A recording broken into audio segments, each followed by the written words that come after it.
प्रारंभ करते हैं आज का सेशन हर हर महादेव के नाम से, क्योंकि आज महादेव की रात्रि है, महाशिवरात्रि है। तो आज मैंने सोचा कि ये ओपन सेशन, जैसे हमारा फेलोशिप का सेशन तो होता ही है, जैसे कल हुआ रात को, लेकिन आज का ये जो टॉपिक है मेरे को लगा कि सभी के साथ शेयर करना चाहिए। और इसलिए मैंने बहुत जल्दबाजी में 11 बजे के लगभग ये डिसीजन लिया कि एक सेशन हमें ये करना चाहिए। अभी जो भी मैं बातें बोलूँगा अगले 15 मिनट तक, इसका कोई धार्मिक, सामाजिक, इस देश का उस देश का इन सब से लेना देना नहीं है। इसका बस प्योर एंड प्योर हेल्थ से लेना देना है। हेल्थ, स्वास्थ्य। देखो, हर जगह जब हम लोग अपने ऊपर वाले को याद करने जाते हैं, चाहे मस्जिद में जाएं, चाहे मंदिर में जाएं, चाहे गुरुद्वारे में जाएं, चाहे चर्च में जाएं, कहीं भी जाते हैं, तो हर धर्म की एक खास बात है। हर धर्म कहता है जो भी चीज़ हम ईश्वर को अर्पित करते हैं, जो भी चीज़ हम ईश्वर को अर्पित करते हैं, वही हमारे लिए प्रसाद है। वही हमारे लिए प्रसाद है। जो भी चीज़ हम ईश्वर को अर्पित करते हैं वही हमारे लिए प्रसाद है। अभी अलग अलग मान्यताओं के हिसाब से, अब मेरे को तो नहीं पता चर्च में जाके क्या गॉड को अर्पित करते हैं, लेकिन जो आई थिंक कि जो भी अर्पित करते होंगे वही लोग को, वही चीज़ को सारे लोगों में बांटा भी जाता होगा। तो मैं तो मंदिर गया हूँ, मंदिरों में देखा हूँ कि जो भी चीज़, जो भी प्रसाद भगवान को अर्पण किया जाता है वो सभी में बांटा जाता है।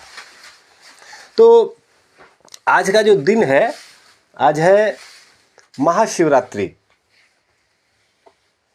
तो महाशिवरात्रि विशेष करके सनातन धर्म का त्यौहार है।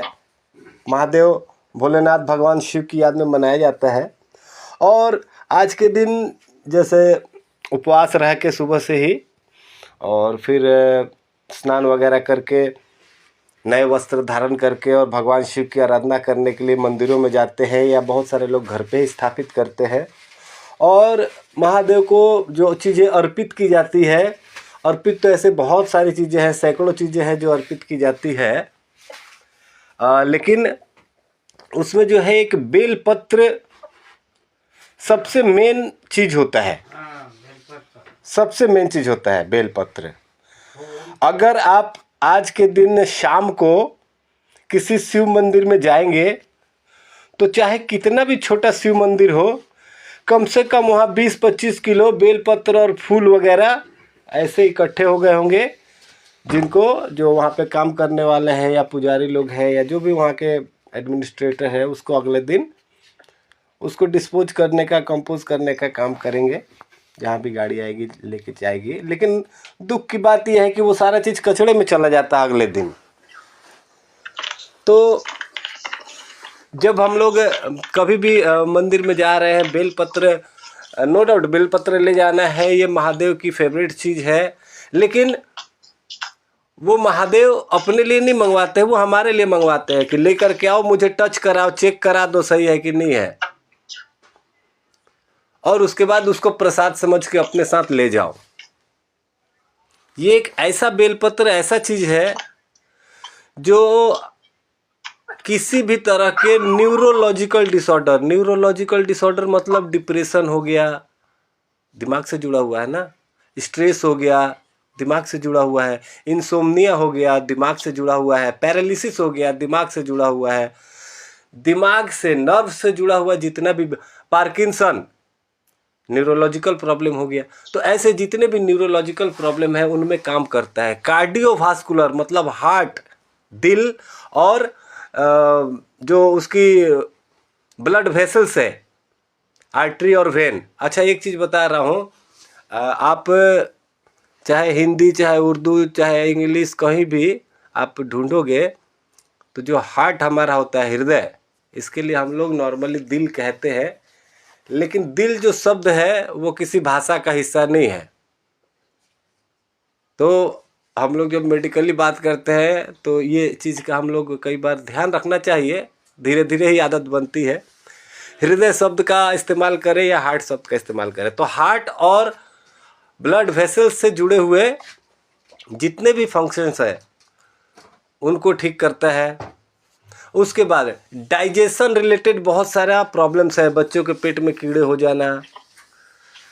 उसके बाद जो लाइफ स्टाइल डिसऑर्डर है, हाइपोथायराइड है, डायबिटीज़ है, हाई बीपी है, इन सब में बहुत परफेक्ट काम करता है।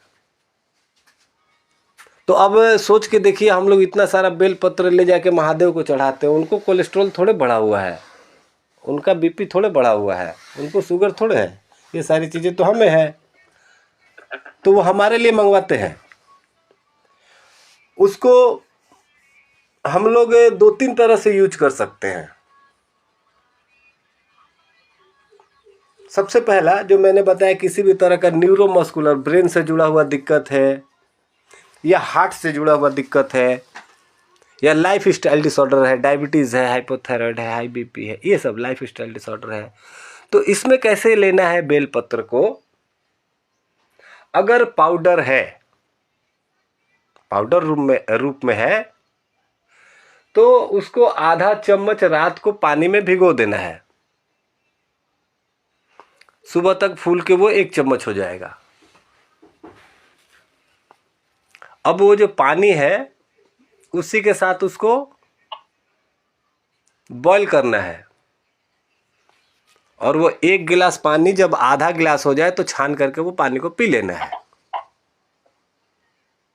अगर पाउडर हम नहीं इस्तेमाल करना चाहते, अगर फ्रेश हमें मिलता है, तो हम 5 से 7 पत्तियां लेकर के आएंगे, अच्छे से धो के साफ करेंगे, साफ करके उसको मिक्सी में या पत्थर पे पीस लेंगे, 1 चम्मच चटनी के जैसा बना लेंगे। सॉरी। और फिर वो 1 चम्मच चटनी को 1 गिलास पानी में डाल के बॉईल करेंगे, कब तक? जब तक आधा गिलास नहीं हो जाता है। आधा गिलास हो जाएगा, छान के पी लेना है।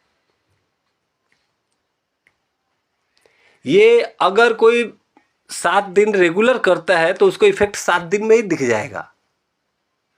लेकिन पर्सनली देखो, जब मैंने इसके बारे में, मेरे को जानकारी मिली थी आज से 8 साल 9 साल पहले, तो मेरे को लगता था कि हाँ चलो ठीक है, किसी को भी 7 दिन बेलपत्र खिला दो, पिला दो, कुछ भी कर दो, तो ये सारी प्रॉब्लम ठीक हो जाएंगी। लेकिन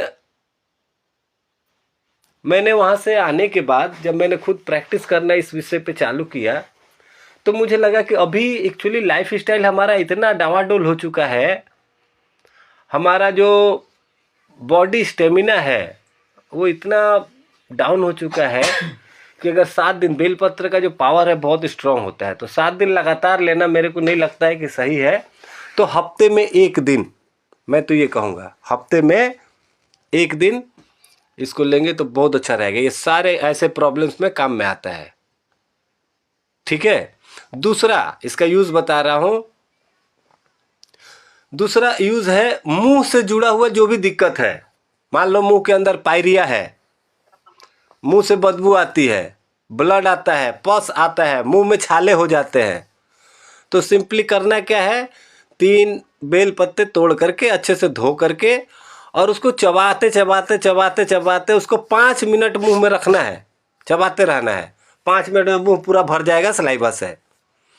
अगर आपकी इच्छा हो तो बहुत अच्छा रहेगा अगर उसको निगल लें, और अगर लगता है कि नहीं निगला जा रहा है तो उसको फेंक भी सकते हैं, लेकिन वो 5 मिनट जो आपने रखा उतने देर में ही वो मुंह के अंदर की सारी प्रॉब्लम को दूर कर देगा।